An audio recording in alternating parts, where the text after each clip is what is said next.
Our first speaker is Mark Brandimarte from Romeo High School. Romeo is a Division I school in Michigan. You guys have been in the playoffs for the Division I playoffs for the last 15 years and won the Division I state championship in 2015. And he's going to be speaking on shifts and motions. So, all right, thank you, Kyle. I'm excited to talk a little bit about our shifts and motions. Something that we started doing the last 2 years at Romeo High School. Just wait for my slides to get up here, but so I'm going to talk about how you can gain an advantage with doing some of these shifts. My email's on here, mbrandimarte@armadaschools.org. The Twitter handle's up there as well, @CoachB_50 if you want to get a hold of me. A little information. Coach mentioned some of the accolades, but what we really try to hang our hat on is building up our athletes into being young men of character. And our head coach, Kurt Reines, does a great job with that. And some of the things that we really pride ourselves on are the community service that the kids put in each year, and the money that we've raised over the last 15 years towards cancer research in our Watchdog game. And so we're really excited about the work that our kids put in. And our motto is always effort and attitude. So we're trying to provide great effort and attitude on the field, but also off the field. A little bit about myself. I've coached for 19 years now. I started at the 7th grade level and then moved up to 8th grade, JV, offensive, defensive coordinator, head coach at the varsity level for a couple years at Armada High School. And in the last 5 years, this will be going into my 6th year, I've been at Romeo, and I'm now the offensive coordinator there. I've had a wing tee background, so started coaching a straight tee, power tee offense my first few years, and then as a head coach, I was running a double tight, double wing offense. And then these last few years, we've been kind of a hybrid wing tee and Delaware system. So that's where a lot of my background is coming from. So I put this up here as kind of a little interesting image to get you thinking about things. I know for myself, growing up in the 80s, the Transformers were a big thing, and I'm sure many of you guys as well, if you're around my same age, or maybe you have kids yourself now or watch the movies. But getting a Transformer was always cool because it was 2 toys in one, right? And not only was it like the robot, but you had the car or the jet that it also was. So it's kind of a 2-in-1 type of toy, and that's what we try to do with these shifts. Is we're trying to have a 2-in-1 look for our offense to give us an advantage and try to make it the best version of ourselves that we can be. Okay, and a lot of it's based on deception. So we want to show one thing and give them something else. And so who have I kind of learned these things from over the course of time that kind of brought me to the conclusion that we should start using some of these shifts was first was Jason Mensing from Whiteford, Ottawa Lake Whiteford High School. And when I was running the double tight, double wing, Jason's about as good as it gets at teaching and coaching up that offense. I took a lot of his unbalanced formations, tight alignments, and some of the shifting that he did, and I used that. And I still use some of that today. Steve Chanel from Miamisburg in Ohio, speaking at the National Wing Tee Clinic, and a lot of the ideas that he used and kind of philosophies behind this are also in this presentation. And then other resources I've gone to are Denny Crehan's books and DVDs. Check out his stuff. It's always a good resource. Hugh Wyatt, his old double tight, double wing videos and playbook. I had some really cool shifting things. And then Brandon Harris was a guy I found on YouTube a few years ago. I'm not sure even where he's coaching at now, but he had some very good videos that had some simplistic ways of shifting and moving to give your offense an advantage. So why do we do it? few reasons. You know, people have asked me like, wow, this looks cool, but why are you guys doing this? And so the main thing is we started working with this offense for 3 years. And then after that third year, and we're continuing to play the same teams, we have to come up with something to give us an advantage. Some of the teams that we play were starting to catch up to us. So we thought, hey, this is a way, number one, to break tendencies. We have certain formations we run where we're going to do certain plays, and this is a way of distracting their eyes. Another thing is we like to outnumber people by formationing. So trying to get to that quickly to create that bubble in the defense, or outnumbering them on the flank. We're a jet sweep team and a buck sweep team. So if we can get them outnumbered on the flank quickly, that's a goal of ours. We also want to force opponents to spend time in practice aligning to us and having to do that quickly. And when they're spending time on alignment, they might be spending less time on beating a reach block or squeezing down on a trap or getting into a zone to cover a play action pass. So we want them to spend time on some things that will open up other parts of our game. We find that it's fun for our players. So the kids that have been coming up through our program the last 5 years, they're doing the same thing, but when they get up to varsity, we start to mix this into the offense, and it expands it and makes it fun for them. We found some linebacker and defensive back confusion. So when we're switching players and making them eligible or ineligible, creating tight alignments, defenses often have to change their pass coverage, or if they're man, they're switching guys quickly on passing players off, and so that can create some confusion. And one of the first reasons we started using this was it was starting to limit defenders from a strong side defense or weak side, where they were putting one player always to your tight end. And so when you start trading players, they either got to run those guys across the field and reline up, or they got to stay put. And so we've noticed that because of our movement, we can get guys to stay put, and then we can run to the side we want to, especially away from some of their top players. So we'll do the shifts and the motions to try to get away from players that we want to avoid. And finally, it forces quick thinking on defense. If anything, the distractions and the research has kind of showed that if you can get people's eyes off of what their target is, where they're supposed to hit, what their read is, just for a second, and get them thinking, well, what did coach tell me when this tight end and wing are here, or when that player splits out into the slot? If we can get them thinking about that just for a second before the ball is snapped, that's going to give us an advantage. So what do? We change our strength, and I'm going to show you some clips where we're changing strength of formations. We unbalance and then go from unbalanced back to a balanced line, so that we're quickly moving in between both of those. We shift the backfield and overload. So we'll try to get a quick numbers advantage with the overload formation. We'll change eligible and ineligible receivers, and that's usually with our tight end flopping sides and sometimes wings stepping on and off. And we'll move multiple players at one time. And again, that's a distraction, and some of it's for overload purposes. Some of it's just to get to a different formation to break tendencies. So how do we do it? We do, and this year we spent a lot of time just coming out of the huddle quickly, and a lot of wing T teams will burst out of the huddle and try to snap the ball. I try to get it in 4 seconds, but it's usually 5, 6. And when you're going slow, it could be 7 seconds. But we try to get out of that huddle, and by the time they're at leaving the huddle, that ball should be snapped in 4 or 5 seconds. So that's number one. And then number 2 is to do that same thing and get up to the line and then shift into a different formation. So we get up there quickly, shift to a new formation. We'll show you what that looks like. And then we'll scramble. And didn't do that a lot this year, but the previous year we scrambled quite a bit, where it's where we're going to break out of a straight line, and I'll show you how we do that. And then a combination of these things. So mixing the burst huddle with the scramble, or shifting with motion. So we'll add a few of these elements together. So I try to do it so that the play call doesn't get too long.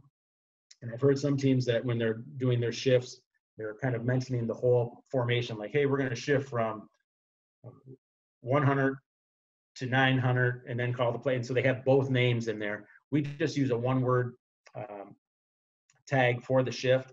So for example, twig brown 41 buck on 1. The twig is the shift. Brown 41 buck is the play. And so the twig is telling 2 players what they're going to do. Everybody else has to just listen to Brown 41 buck. It does get a little bit longer when you combine 2 of the things and emotion. So like the longest play call we could have would be a scramble trade red rip 27 counter. And so there are ways that you could link the words together to shorten that, but that's an example of the longest one that we do. And as coaches in the offseason, we're always coming back and trying to consolidate words and change some things, and I'll give you some ideas for that. So how do we do it? As soon as we get up to the line, the center is up there. The rest of the team would burst up to the line. Quarterback's going to say ready, and everybody's going to get into a 3-point stance. And if there's no shift, we're going down, set, go. If there is a shift, when he says ready, that's when the movement takes place. And then the cadence starts. It's on the QB to make sure that these players are getting set. And we've had issues with that where somebody's not set and then we send a motion. So that's the one thing that you have to really just go over and practice, because sometimes in the heat of the game, the quarterback will just try to get the play going because he can see that it's open now, and sometimes he doesn't wait till everyone's set, and you have to have that 1 second set before you send motion.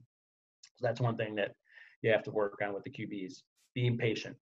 When do we work on these things? If you have a football class in Romeo, there's been years when we've had it and when we haven't, but if there's in that spring trimester in football class, they would be working on this. In our case this year, we are not currently working on that. And in the times that we did not have that class, we would start working on that during our 7-on-7s. So we would put a couple shifts into the 7-on-7s as a wing style team. Your pass game isn't that numerous, so moving some of those shifts and different formations in there during the 7-on-7 does help, because that's all stuff you're going to use in the fall. And then in your summer camp, putting a few of those shifts into the camp days that you run in the summer. And then once we get into our fall practice, maybe introducing 1 per day of some of those movements. We would introduce like 1 a day, so that by the time we get to the first game, we might have 4, 5, 6 different shifts that we could possibly use in game 1, or have them available for the kids if we think it's something that we will need that week.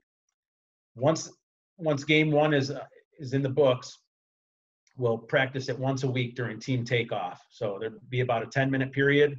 It's usually on Monday. We'll come out and we'll have scripted the movements that we want, and the kids will get our first offense and our second offense both doing those plays on air, and they'll just practice through the shift, make sure that it's clean, and do the play on air.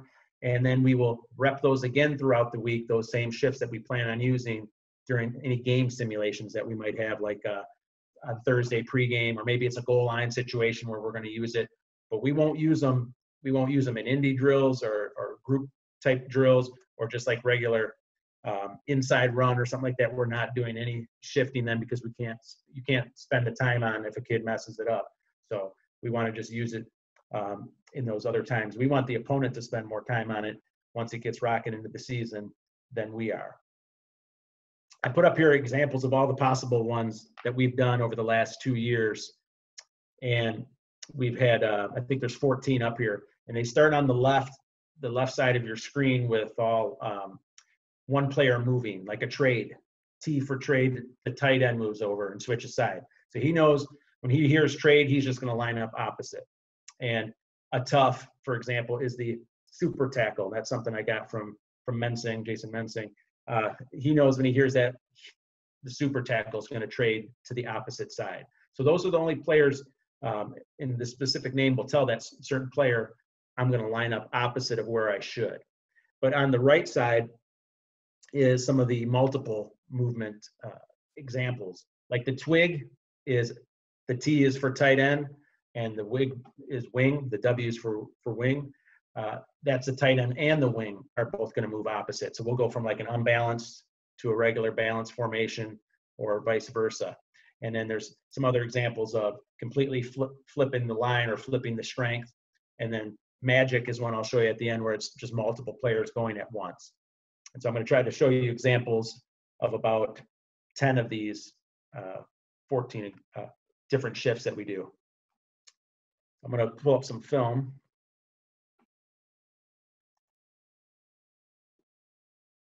Kyle, are we going to take questions at the end?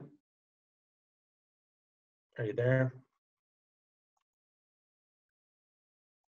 Okay. So let's take a look first here. This is just a traditional trade. I'm sure you guys have seen this before. Yeah, Mark, questions at the end. Sorry. I was trying to unmute myself.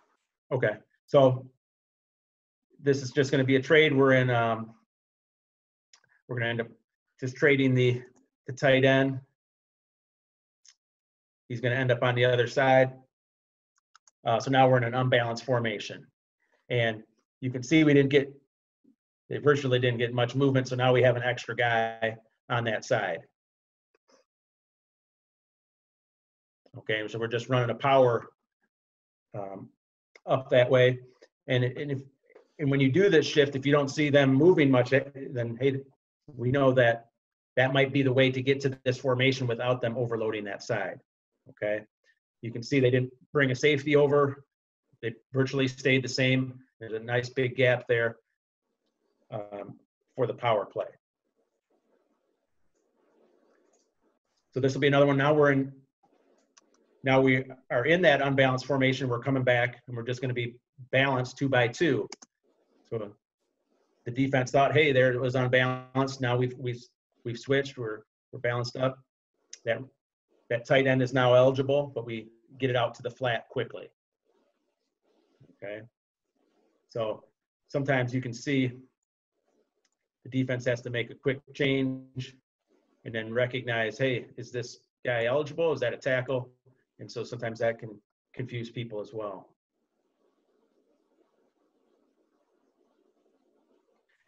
This was an example. Now we're trading our tight end over, and it was to try to get this 3 tech. He's on the strong side, but he was so good that we couldn't run trap. He would squeeze it down. He would destroy our trap. So we would trade, and in this case, he would bump over. Now he's the 1 technique. And so that's the only way we could run trap versus this team.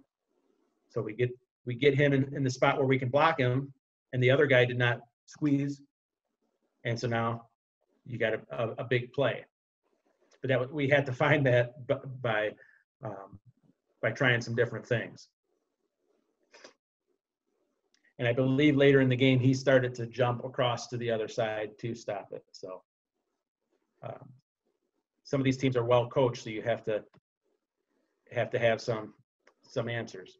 This one's called tough. So this is the tackle, right? So instead of trade, our super tackle, he's tough. He's going to be our best blocker in this case. This guy's going to come over, and now he's on the right side here. This is a tight end on this side, okay, who is covered up. He's covered up by our receiver.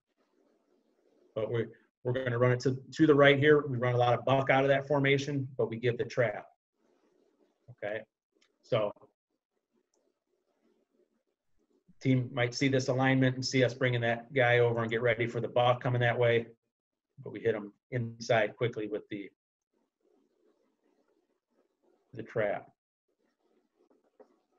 This is another team where you can see they don't have much movement, and actually the defensive end realizes late, hey, there's a guy here. He moves out, just making a larger hole for that trap to bust through. I think we have one more tough here. Tight end goes over, the wing knows he has to step out. And again, that's an occasion where we're bringing that, this is a down play here. We're bringing that blocker over there because he's one of our best guys. We're going to get him at the point of attack to block down and seal that to get our down play.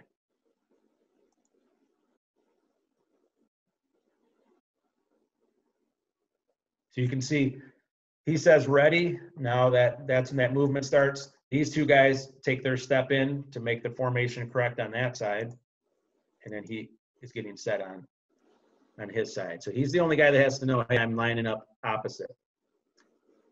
Actually, here's one more tough. Again, putting him at the point of attack so we can run a counter play.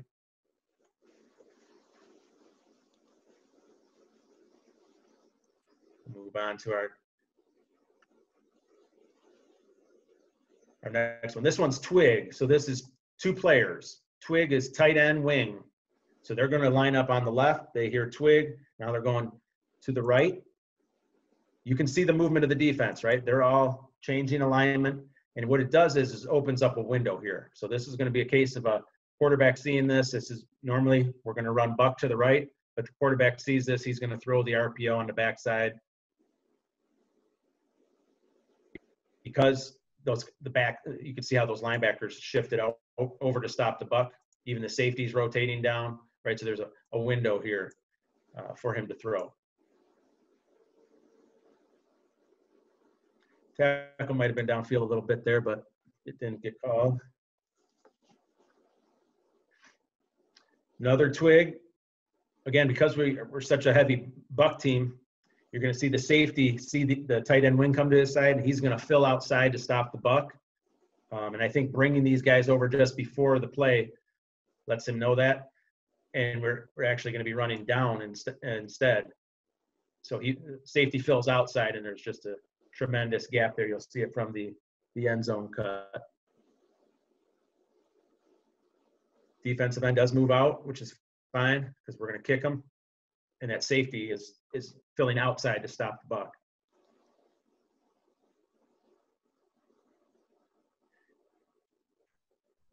Oops. This next one is slide motion. And we've used this in the past just to slide a player over to block on the edge for play action pass or to get him out into the flat. In this case, he's going to set up like he's going to block on pass. It's just a delay. But the slide motion is just for the wing. So in this case, it's just he's going to slide over. You could insert him on your ISO play. You could have him block the edge. In this case, we're setting him up for a pass. So that's just one for the wing.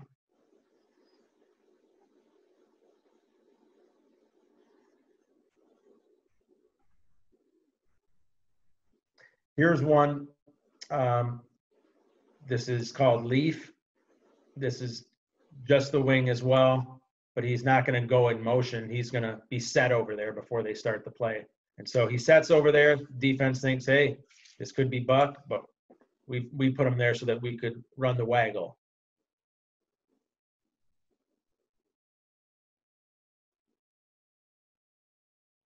And sometimes it's nice to bring him over because the safety might not cover him, or they don't switch this coverage here, and you can get a man up the field. But in this case, actually our tight end is the guy that really comes open. We still check down and have a big play.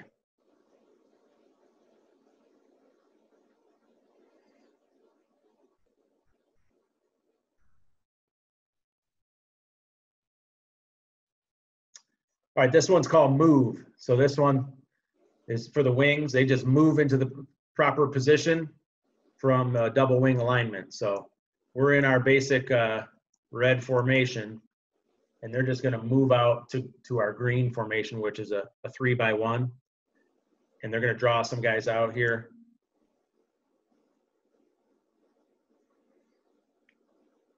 We make a poor read on this one, but I just wanted to put this play in there to show you. I think there might be another move clip next. So here's another move. In this case, the X receiver moved out as well. He was in at tight end, and then the wings moved into position. And we run a little a gut play inside. So there's some different ways you can do that where you move multiple players. here's one where we're going to move multiple guys. So this is called flop. And the linemen like this because we're in one of our heavy unbalanced formations. And so there's 2 tackles and a tight end here, and then there's a tight end on the backside with the guard. And so they're going to just completely flip that formation. So right when they get up there, he says, ready. They flip it. So the defense was aligned unbalanced one way, had to align back the other way. And so we did that one quite a bit 2 years ago, where just the line would flip sides like that. The guards in the center were all still staying home.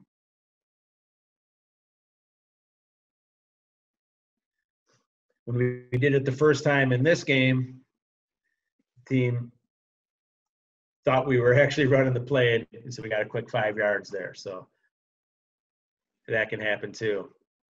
Just make sure your other guys are staying set and not moving past the line of scrimmage. Here's another one. This one, we do the flop, and we were noticing a rotation over, so we're going to run jet back to this side. We're getting extra guys over there because to that heavy side, they know, hey, they like to run power, buck, trap to that side. So we ran jet opposite of the heavy side.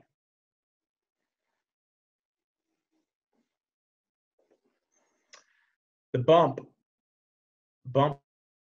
is just for the fullback. So this is one for him. He just bumps into a strong or weak alignment depending on the play. So in this case, he's bumping weak away from the tight end.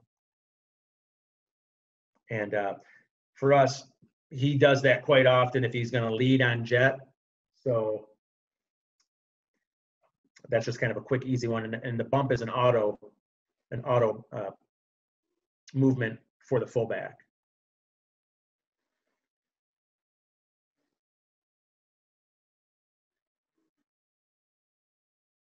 We've also we also did this where we would bump all the backs over to one side, and one of the plays that we'll do is a toss. So now we have our wing and our halfback on the same side. And if a team doesn't get an extra guy over there, they're going to be a man short. And so that time we got the edge quickly because the wing and the halfback both quickly moved to that side.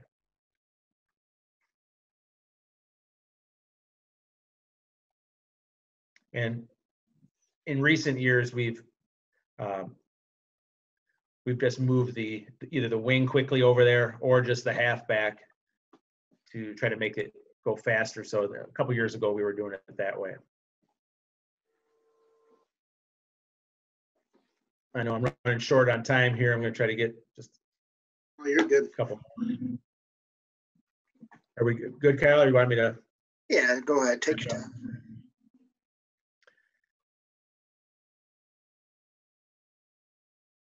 So this is the scramble. So this you may have seen some college teams do.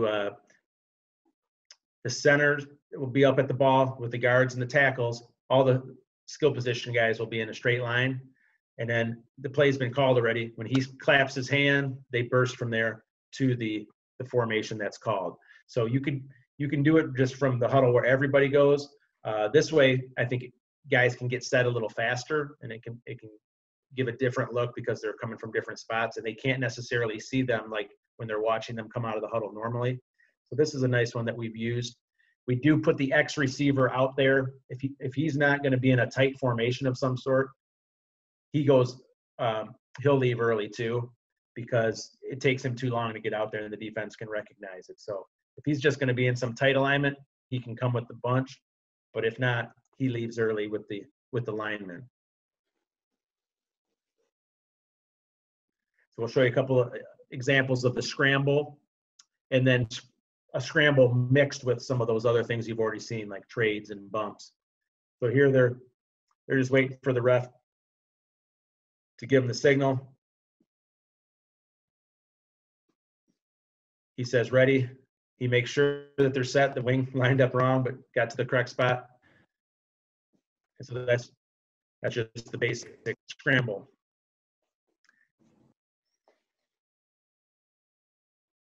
Now we'll mix that scramble with some of the other things. So this is like a scramble trade. So they're quickly getting to their spots. And then we traded.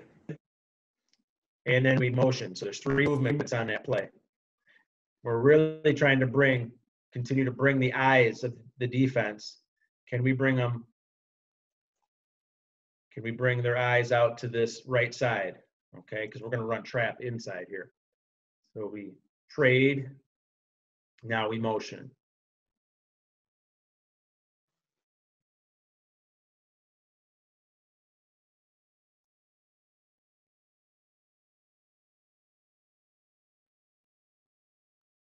This will be another example of the scramble trade. We trade, motion, and now we counter back to it.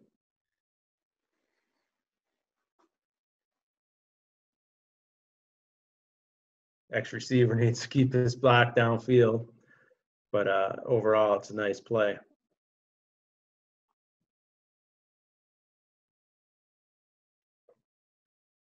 Here's where we'll go from a scramble, and then we'll bump. So they quickly get into this formation with the wing and halfback on the same side, and we're going to toss it out quickly to outnumber them. Now, if you come right off the bat out in that formation, they'll be lined up to take that, especially to the field. So to get to it quickly gives you that advantage. And on this toss play 2 years ago, we had a good guy running it, but I would say the play average probably 12 or 15 yards, just because they needed to have extra guys out there and they weren't recognizing it fast enough.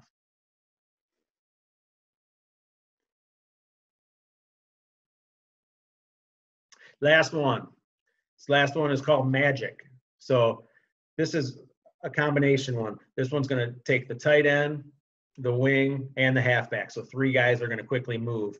And so it could change us from balanced to unbalanced to a strong backfield or weak, just depending on what we end up in. And so this one looks pretty cool. And we went from a tight end wing on this side to a tight end wing unbalanced over here.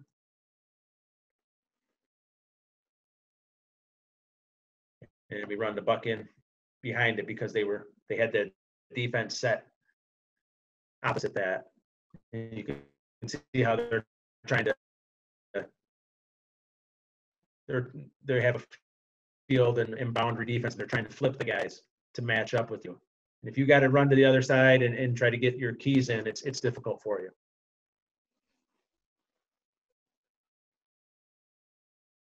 Here's Magic again. So the tight end switched. And so did the wing.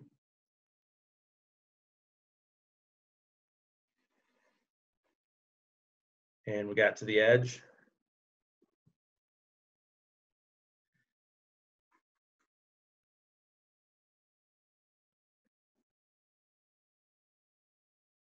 And then that was just a power play.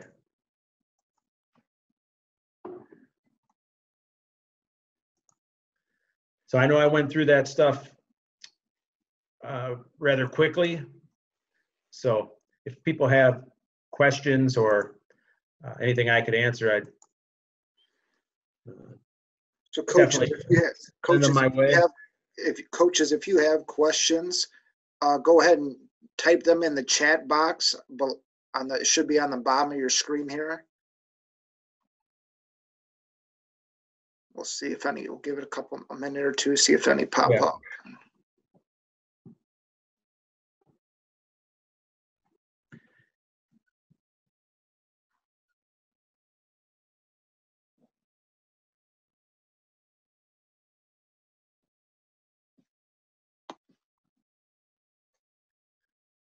So, for Coach, I have a question here. So, what are you guys doing for your splits? For splits, the base split is 2 feet, 2 feet, and then 3 feet for the tight end is the base where we start from. And then I always tell them to split for an advantage, find what will help them best. If they need to tighten it down to 1 foot to get a better double team, or if they're pulling and trapping, something like that, they might tighten it down. If they're trying to widen somebody out, I give them the freedom on that to align for success. But our base is 2-2-3. So, Coach, I have another question. So, why is the tight end split 3 foot versus everyone else's at 2 foot? And I guess that will depend on plays, but we'll go a little bit wider on that, so that for our trap play and for our down play, that they're widening the end on that side. If we're running plays where, like, we will pull him on counter and things like that, he'll tighten that down and he's pretty much at 2 with the rest of the guys. Right. So I guess it does kind of vary for him. Right. Opening C gap, basically, yeah. Yeah, and our power play is another one. Right. So those are the plays where we want him to get that C gap wider. Right. Any questions? Any other questions? All right, Mark. Well, again, thank you for taking the time tonight. Come on here and talk some football. Appreciate it. Yeah, thank you for having me. Anytime I can share some of the things that we do, I'm honored to. And if you guys have any more questions, drop me a line. I can send you some clips or some info. And if you guys do some of this stuff, if you shift or motion and have some other ideas of things that have worked for you, send them my way. I would definitely love to hear what you do.